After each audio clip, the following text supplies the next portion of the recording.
Hi everybody, welcome on back to the channel. Like always, I'm Kiki. Today's video, I'm going to teach you how to do a seamless double crochet start.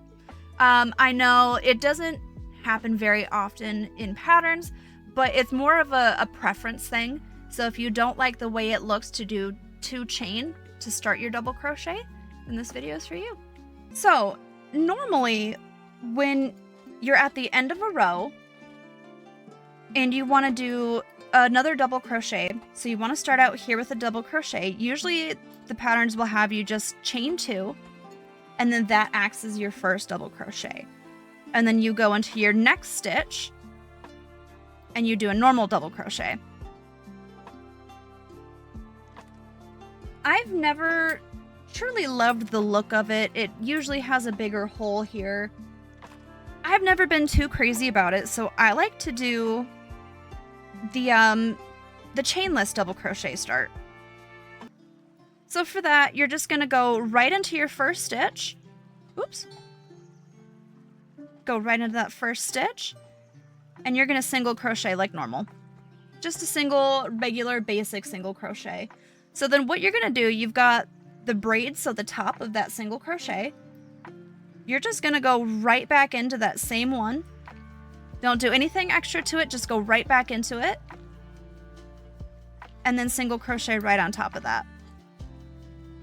And then that acts as your very first double crochet. I think it's a little bit sturdier.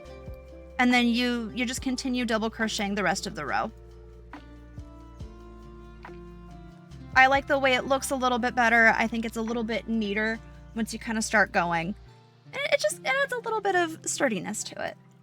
So to do a chainless double crochet start in a magic ring, it's pretty much just like when you do it onto straight rows.